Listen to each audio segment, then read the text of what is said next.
Assalamualaikum warahmatullahi wabarakatuh. Puji syukur kepada Allah Subhanahu wa taala. Selawat dan salam sama-sama kita kirimkan kepada junjungan alam Nabi besar Muhammad sallallahu alaihi wasallam yang kami hormati pimpinan dan para anggota DPRK, yang kami hormati para SKPK, dan yang kami hormati para insan per. Baik, saya sedikit menambahkan saran untuk di PUPR. Kita hari ini melihat untuk infrastruktur pembangunan baik jembatan dan jalan, itu jembatan tolong dibuat kajian dulu untuk titik koordinatnya sudah sesuai apa tidak, karena kalau misalnya kita lihat ini kadang-kadang, kemarin saya pernah konsultasi dengan Pak Gadis untuk mengubah titik koordinat di jembatan Lok Kuci.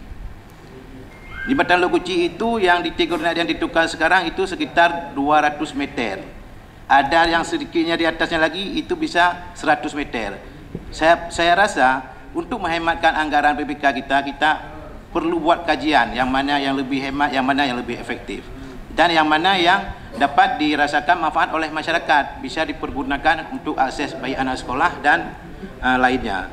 Dan untuk infrastruktur jalan, kita di sini saya rasa perlu memberikan keseimbangan di antara beberapa kecamatan.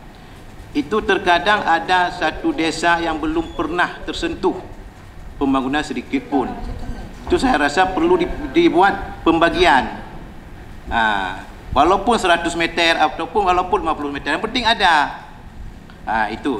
Dan yang kedua, ini tentang di Dinas Pangan, Dinas Perkebunan dan Pangan, pengadaan ternak sapi.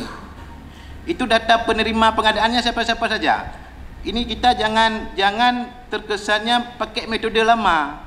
Metode lamanya begini. Yang penerima sapi itu hanya kerabat dari Kadis ataupun tim sukses. Ini perlu kita minta datanya. Dan yang kedua, pengembangan budidaya nilam itu 800 juta, peningkatan kompetisi nilam 200 juta. Yang peningkatan kompetisi ini bentuknya bagaimana? Coba dijelaskan.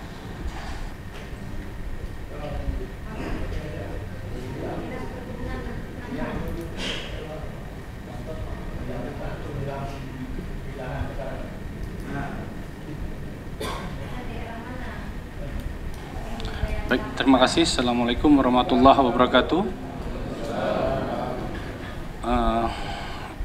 Ibu pimpinan dan bapak-bapak anggota dewan yang terhormat, rekan-rekan dari SKPK, izin langsung saja kami dari Dinas Perkebunan dan Peternakan menjelaskan terkait masalah pengembangan komoditi nilam, Pak. Pengembangan komoditi nilam ini kita bagi dua kegiatan. Yang pertama, masalah peningkatan kapasitas petani nilam. Direncanakan itu kita akan melakukan pelatihan kepada petani nilam yang sudah mengusahakan nilam selama ini untuk bisa mereka memproduksi sendiri minyak nilamnya. Kaitannya karena dalam program pengembangan komoditi, dalam pengembangan komoditi nilam, kita memang memprioritaskan kepada petani yang sudah existing. Artinya petani yang memang selamanya uji kaipula nilam, jadi kita bantu pengembangan lahan dan juga memberikan fasilitas penyulingan minyak nilam kepada mereka. Ada fasilitas penyulingan minyak nilam dengan kapasitas 100 kg per sekali suling. Nah, alat itu untuk mereka bisa manfaatkan, kita sertakan juga paket pelatihan bagaimana mengoperasikannya sampai selesai lengkap dengan bahan prakteknya, Pak. Artinya kita akan coba inisiasi kerjasama dengan pihak Unsiah, ARC, Archery Research Center. Nanti kita akan pilih lebih kurang 50 orang petani yang sudah mengusahakan nilam selama ini untuk kita latih sampai benar-benar mampu, baik itu secara teori dan praktek, sehingga mereka bisa memproduksi sendiri nilam yang mereka panen sendiri dari lahan mereka. Karena permasalahan selamanya, waknya alih panen, jak bak kilanggop, mereka dikenakan lagi biaya pasca panen. Artinya alih ji panen nilam, ji payah petibit modalom untuk penaji memproduksi minyaknya. Lebih kurang 200.000 sekali suling. Kadang-kadang itu menjadi kendala di mereka. Untuk pengelolaannya itu dikelola oleh kelompok atau dinas? Dikelola oleh kelompok, Pak. Dikelola oleh kelompok. Untuk sementara ini kelompok yang ada sama kita itu di Planta LB di Bubun. Planta LB Bubun, mereka memang adalah petani nilam yang selama ini aktif bertani nilam, dan juga mereka punya kawasan yang mereka bisa kita berikan bantuan untuk kita kembangkan komoditi nilam selanjutnya. Karena mungkin kamu agak ubah bacut pola aja, Pak. Selamanya kan tanya terpikir ayo pendapat Pak kamu. Kepu dah bantu awaknya cik awak pula nilam. Kamu ingin merubah stigma itu, orang yang selamanya pula nilam nyangka yang perlu bantu biar usahanya bisa berlanjut. Demikian.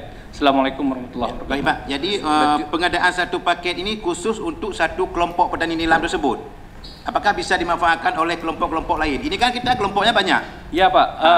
Untuk pengembangan komoditi sementara ini memang kita rencanakan di satu kawasan tersebut. Tapi untuk pelatihan itu kita akan pilih kelompok-kelompok lain yang untuk bisa bergabung di pelatihan tersebut, Pak. Yang saya tanyakan untuk pengembangan budidaya ini. Oh ya, Pak. Pikun kete Pak Aceh. Ya, kete. Sabah lokasi. Itu di satu paket ini apakah untuk satu kelompok ataupun seluruh kelompok yang ada di Kabupaten Aceh Barat? Untuk selamanya sementaranya Pak untuk kelompok yang bisa dimanfaatkan. Nyo ya. Boleh pegang kete nyo dimanfaatkan untuk satu kelompok apa mandum untuk Kabupaten Aceh Barat? Harus Pak bisa untuk mandum Pak kalau mereka bisa membawa hasil panen. Jangan harusnya Pak, kita harus pastikan. Untuk kelompoknya Pak, fasilitas itu ditempatkan di kelompok tersebut. Nah, kalau satu kelompoknya membazir anggaran dia. Enggak, gini aja, lebih bagus ini nanti kalau khusus untuk pelatihan itu kerjasama dengan MIPA, dengan dana desa, kerjasama tu. Jangan buang. 100 juta kita bantu khusus untuk satu kelompok yang membazir. Bacut tambahan Bu Pak Ketua, menyangkut dengan komuniti nilam, karena lon cik petani nilam Pak, karena lon urung wela, gampung lon digasu, kamu mayoritas di petani nilam. Kalau berbicara menyangkut pu yang disampaikan oleh Bapak Ziknyo, menurut lo agak sedikit berbeda. Karena setiap petani nilam, kamu nablo ketenya harga 2 juta lah Bu. Di kedai Kuala B. Jadi setiap petani nilam cara suling ji memang punya kriteria sendiri. Tapi yang harus menjadi prioritas dinas sekarang bukan persoalan sulingnya, persoalan penyakit nilam. Nyan yang menjadi masalah besar di petani Pak. Menyo bahasa kamu pegah di kampung paku membuduk nilam. Nyan coba kaji apa obatnya untuk supaya petani itu bisa mendapatkan hasil yang maksimal. Kalau menyangkut dengan suling hana sulit Pak.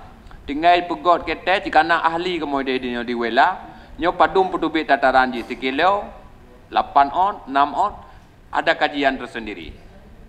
Cuma yang tak mengharap uronyo menyangkut dengan penyakit ji. Tolong cari solusi oleh dinas bagaimana cara supaya petani nilam itu tidak mendapat kerugian besar terhadap penyakit nilam. Nyaman tak kendala ji Pak. Mungkin nan Bu Ketua.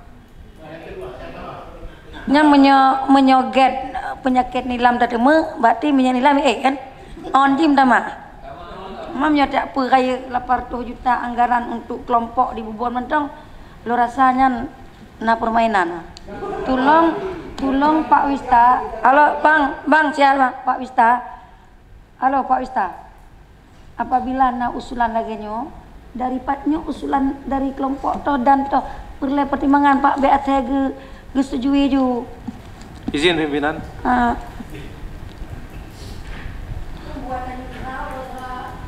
Izin kami tambahkan informasi yang telah disampaikan oleh Kepala Bidang Perkebunan tadi terkait dengan pengembangan nilam ini merupakan tindak lanjut dari kerjasama yang telah kita rintis bersama Unsia melalui ARC Unsia.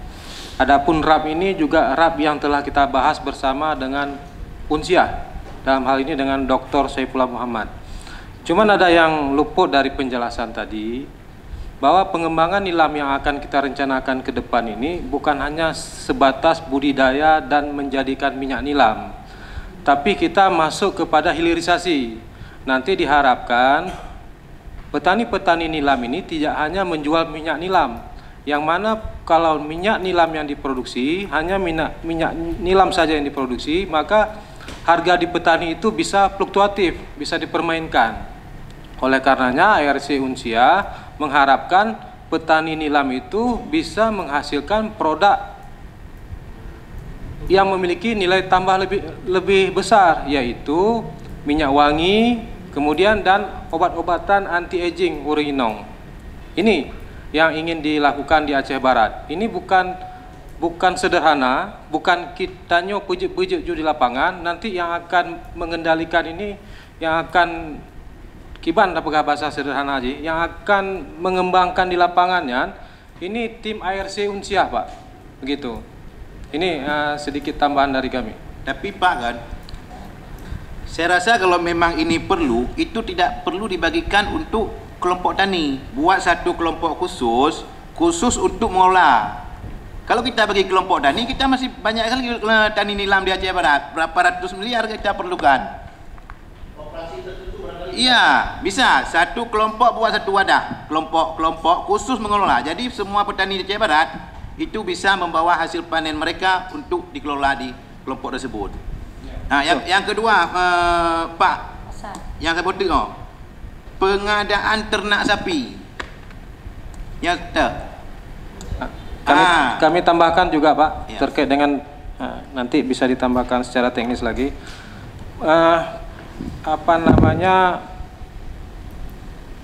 Pengembangan ternak sapi ini mungkin kalau bisa dilihat di YouTube ada SISKA namanya, Sistem Integrasi Kawasan Ternak Sapi dan Sawit, yang bekerja sama antara Universitas dan Australia. Kita di Indonesia ini sudah ada 2 titik, di Timur Sabah, di Jawa Sabah.